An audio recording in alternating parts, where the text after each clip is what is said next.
Well, good evening, friends. Hi, my name is John. I work for the Learning Network in the Southern and Islands region. And in light of the coronavirus pandemic, we wanted to give you some tools to be able to enable you to have meetings online remotely whilst everyone is reducing their amount of non-essential contact. So here it is. It'll be a little bit uh, quick and rough and ready and won't look really amazing, but it will be really useful. So let's go. First of all, we are going to use Zoom. I'll tell you about Zoom a little bit more in a minute, but it's a piece of software, a service in the cloud online that enables you to have meetings with people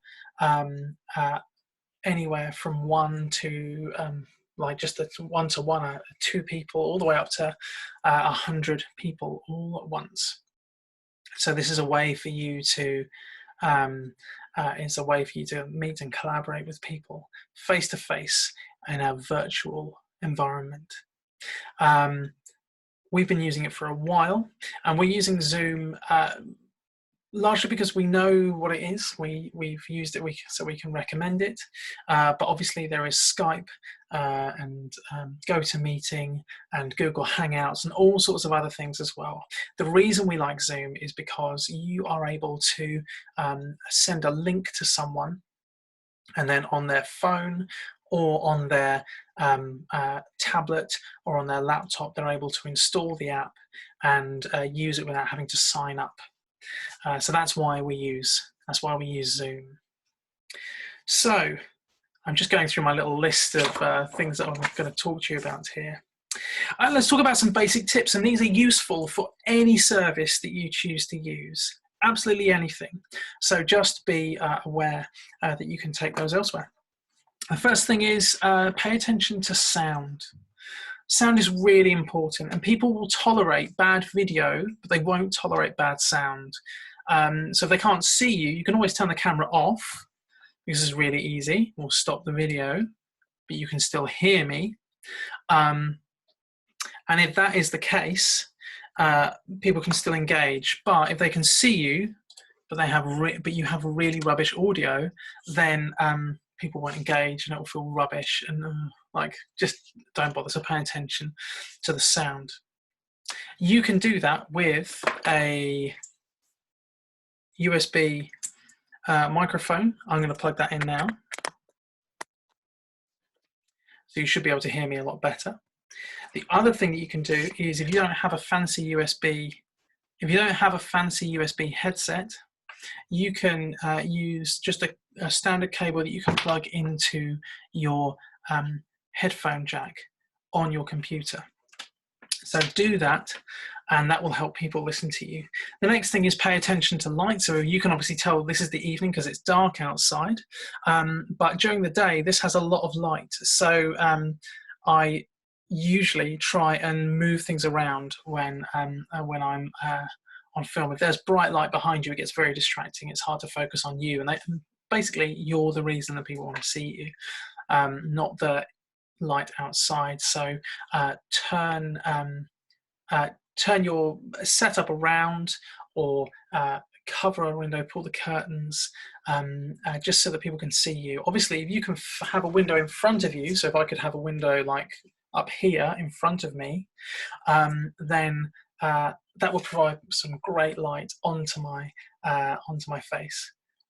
So just be aware when you do that. And also, I am going to wash my hands after touching my nose, or it's just almost impossible to not. I'm going to wash my hands before I meet anyone else. I'm fine as long as I don't touch anyone else with this hand. I'm going to wash it after filming.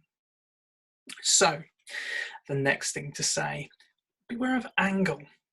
So if your laptop is down on your desk, what you might find is that people are very kind of looking down up your nose.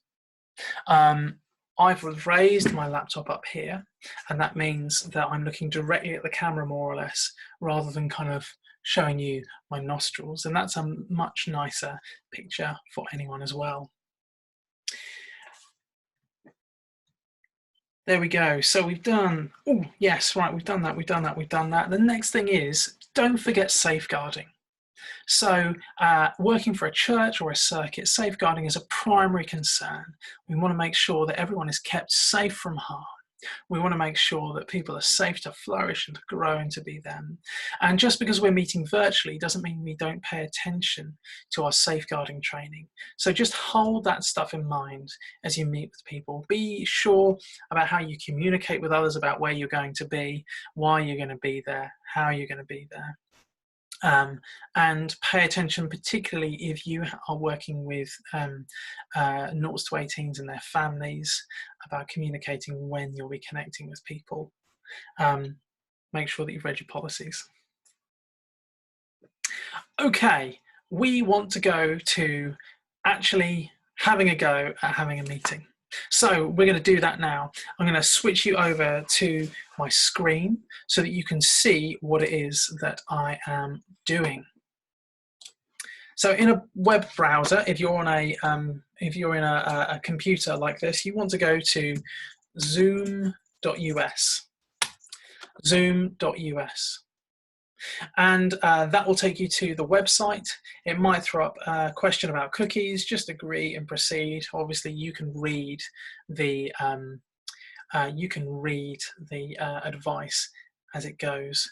And then obviously you might want to sign up. And if that's the case, sign up.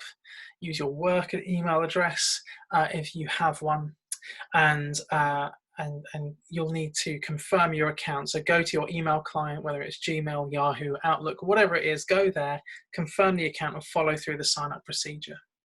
Once you have done that, you are going to want to go to the sign in tab. So go to zoom.us and then click sign in just here.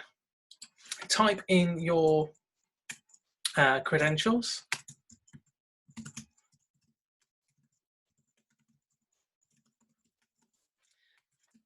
Which is the one I've got here. Let me just go and get my password quickly.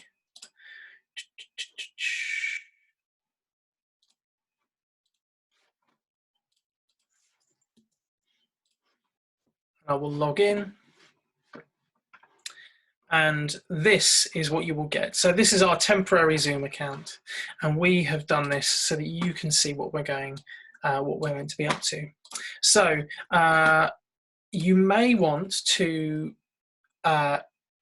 there are some limitations to the free Zoom account. So one-to-one meetings, you can use Zoom without a time limit. Between 3 and 100 participants, you're only allowed a 40-minute meeting time. If that works for your meeting times, that's fine. You can also invite people to another meeting after 40 minutes, but you may want to consider paying for Zoom. If you go to plans and pricing, you can get here, and it's $11.99 a month. Per host, so not per person. So not, if you have a 10-person meeting, you're not going to spend £111.99. It's $11.99 per host. So for instance, in this video, this short webinar I'm making, I'm the host, and if I had a pro account, I would be paying $11.99 a month. Now consider that if you were paying mileage for people to travel to a place to do some work, this is a lot cheaper after you've got 4 or 5 people to a meeting. So my hunch is it may well be lower carbon. I don't know that. Check it out for yourself. Write in the comments below. But it's $11.99 a month, which I think is reasonable value for money to be able to continue doing what you need to do for your church or circuit. So with that in mind, we're just going to use the free program. So I'm going to click here on my account, this little kind of person icon next to the sign out to view my profile again. Now, if I wanted to host a meeting, the simplest thing to do would be to press, to mouse over the host a meeting, or tap if I'm doing this on a tablet, and then share with video on. When I click this, I will get to an image. I will get to the Zoom window. I've taken a screenshot of this that I found online, and this is what it looks like. So you have the ability to mute your audio, and this will be kind of glowing green if you have sound coming through, and there'll be a line through it if you've turned yourself off, if it's muted.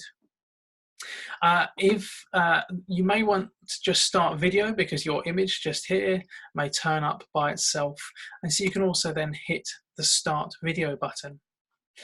The invite button enables you to invite other people, but what I suggest you do, the simplest way to do this would be just to give people this URL. So if you go to your profile, you click your profile up in the top right, you'll come here and you'll see not Learning Network SIR, but your name. And then you can send people this URL. And you can use that ID for an instant meeting with people. You can also schedule meetings, so you can schedule a new meeting, and you can send people details. So my team, so let's make one here. So we can put my team meeting. To explore the agenda I emailed out last week. And then you can select a time. So let's try Monday the 23rd at 10 a.m. And you can make it an hour. You can make it an hour, but let's do 30 minutes because shorter meetings are the way to go. If you want a free account, it will remind you. You can set it as a recurring meeting if you would like to, or you can generate a new meeting ID or a personal meeting ID. You can also make people require a password, but if you're the host of a meeting, then you'll be able to kick them out of the room if you want to. So don't worry about passwords unless you particularly feel it's necessary. You can also join with video on. My hunch would be that would be the wisest thing to do. And you can also enable in a Zoom meeting people to dial in from elsewhere, and you can select different places in the world. So for instance, if you type let's edit this meeting, sorry, I just hit enter. You can dial in from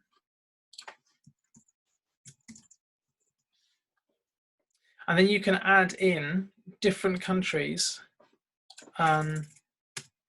according to where you are. Now Zoom, because everyone is trying to use Zoom, they may have turned off audio conferencing.